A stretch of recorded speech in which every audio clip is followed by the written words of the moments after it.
Hello student, कैसे हो। और सबसे पहले तो आप सभी को न्यू ईयर 2025 की हार्दिक शुभकामनाएं। ठीक है, हम कामना करते हैं कि आपका ये न्यू ईयर बहुत ही अच्छा गुजरे और आपके सभी सपने पूरे हों इस साल में।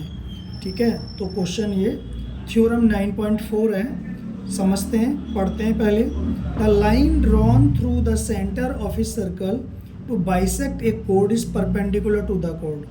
तो बच्चों, ये एक सर्कल है और सर्कल का ये सेंटर है और इस कोड को, ये हमने कोड बनाई है। कोड वो लाइन होती है जो सर्कल को दो जगह पे टच करती है पूरी, तो ये कोड है ए बी। ठीक है, और सर्कल के सेंटर से ये हमने ड्रॉ की है लाइन कोड पर। ठीक है, कोड पर लाइन ड्रॉ की है तो कोड को दो इक्वल पार्ट्स में डिवाइड करेगी, ये दिया हुआ है क्वेश्चन में। क्वेश्चन को समझते हैं। The line drawn through the centre of a circle to bisect a कोड।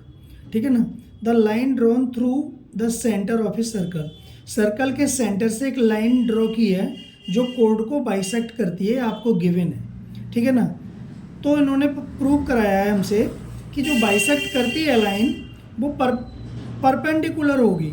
ठीक है ना, मीन्स कि O M perpendicular A B, यानी कि जो ओ एम है वो 90 डिग्री का एंगल बना रही है ए बी लाइन पे।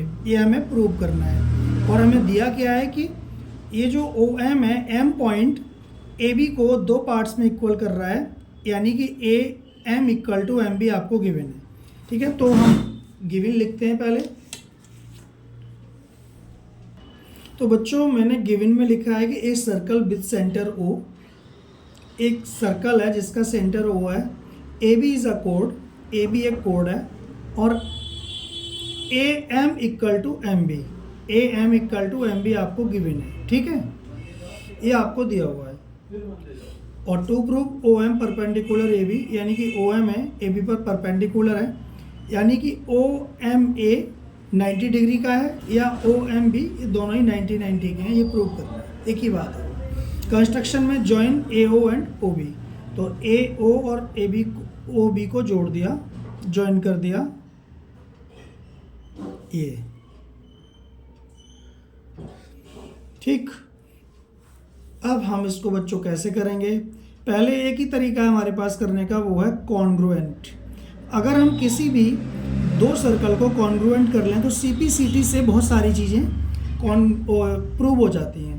तो पहले हम दो ट्रायंगल में लेंगे ओ ए एम और O M B, O A M और ओ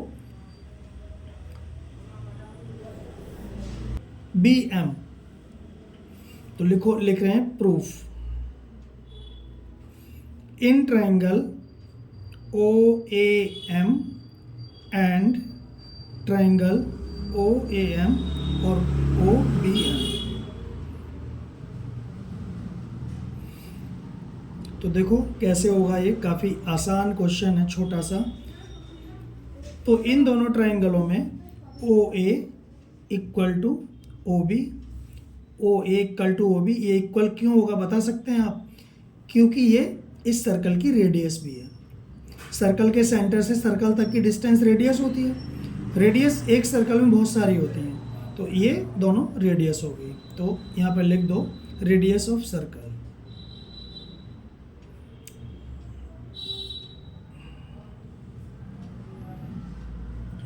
यूएस होता है, वो नहीं होता है, रेडियस ऑफ सर्कल। ठीक है, और O M equal to O M, ये कॉमन हो गया क्योंकि ओ एम दोनों में आ रहा है। ओ एम इसमें भी आ रहा है और ओ एम इसमें भी आ रहा है, कॉमन। और तीसरा है आपको दिया हुआ है जो A M equal to M B, ये गिवन है आपको। तो कौन सी कॉन्ग्रुएंसी लगी बच्चों? Side side side. तो क्योंकि ये तीनों साइड है ना, ये भी साइड है, ये भी साइड है, ये भी साइड है, तो by S S S rule triangle O A M congruent triangle O B M, ये कॉन्ग्रुएंट हो गया। आधे से ज़्यादा क्वेश्चन हो चुका है, अब हम थोड़ा जो बचा कुचा है वो यहाँ करते हैं। अब आप एक चीज़ देखो कि CPCT से ये दोनों एंगल इक्वल हो जाएंगे, ठीक है ना। इसको 1 और 2 नाम दे दो, एंगल 1 और एंगल 2, ये ईजी रहेगा क्योंकि हमें OMA लिखना पड़ेगा। अब हम एंगल 1 से काम चला सकते हैं, और OMB ये एंगल 2 है, तो यहाँ पे लिख दो angle 1 equal to angle 2 CPCT, ठीक है। तो angle 1 plus angle 2 equal to 180 linear pair, क्योंकि एंगल 1 और 2 एक लाइन पे हैं दोनों, तो ये इन दोनों का सम 180 होगा, ये लीनियर पेयर हो गए। तो आपको पता है angle 1 plus angle 1 equal to 180, क्योंकि 1 इक्वल टू 2 है तो यहाँ 2 की जगह 1 लिख सकते हैं, ठीक है।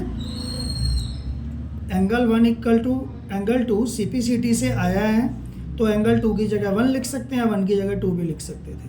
तो एंगल 1 क्या हो जाएगा, प्लस करके 2 एंगल 1 इक्वल टू 180। तो angle 1 equal to 180 upon 2 equal to 90 degree. इसको काट के ये आ गया, ठीक है।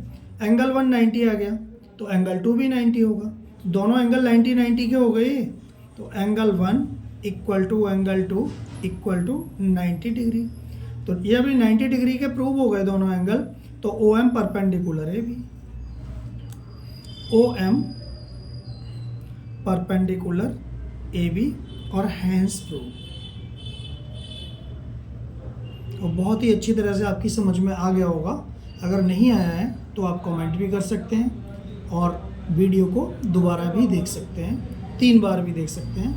तो ये क्वेश्चन हो गया बच्चों। एक थ्योरम है सर्कल चैप्टर में ही, और बहुत इम्पोर्टेंट है। इसका कॉन्सेप्ट या इसका यूज़ बहुत होता है, प्रूव करने के लिए तो नहीं आती है, तो और आ भी सकती है, पर इसका यूज़ बहुत ज़्यादा है, तो मैं इसका यूज़ बता रहा हूँ सिर्फ, ठीक है। तो समझ लो क्या है कि equal chords in a circle are equidistant from centre. तो ये है, सिर्फ इसका जानकारी के लिए बता रहा हूँ क्योंकि बहुत ज़्यादा इसका यूज़ होता है। तो देखो, एक हमारे पास सर्कल है और ये इसका सेंटर है। सर्कल थोड़ा ऐसे ही बन गया है, पर कोई बात नहीं।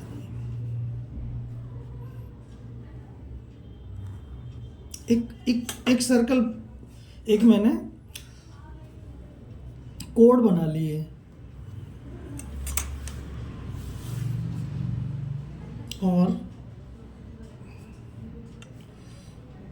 तो ये 2 कोड्स हैं, इनका नाम दे दिया A और B, और ये CD। तो ये सेंटर यहाँ बना लो थोड़ा।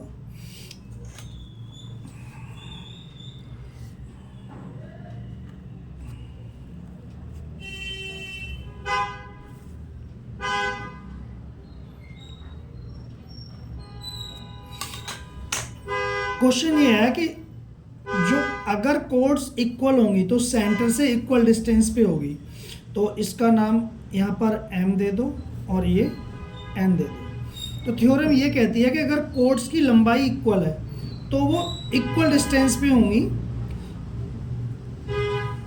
ठीक है ना। तो यहाँ पर OM equal to MN, sorry ये नहीं, OM इक्वल टू ON।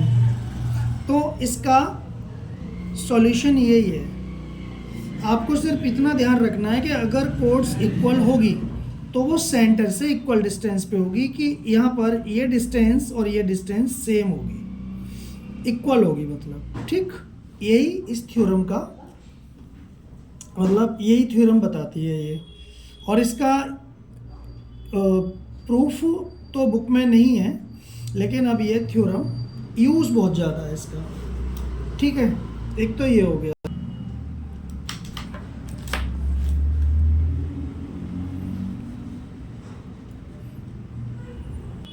बच्चों, ये थ्योरम है एक और।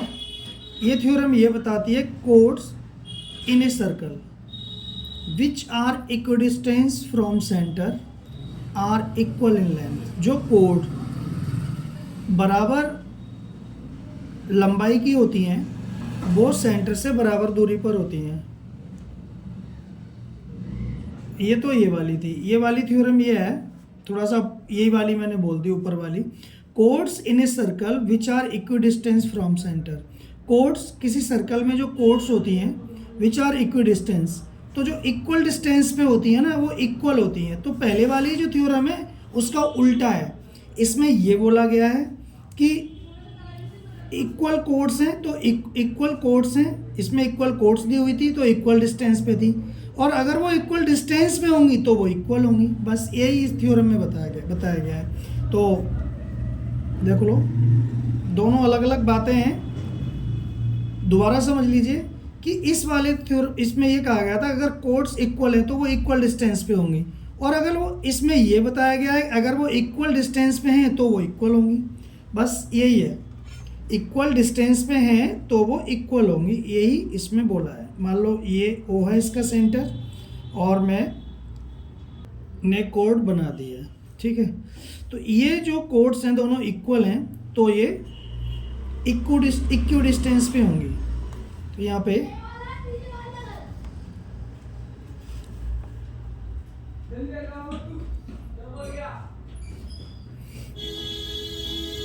इसमें देखो इस थ्योरम में गिवन क्या था,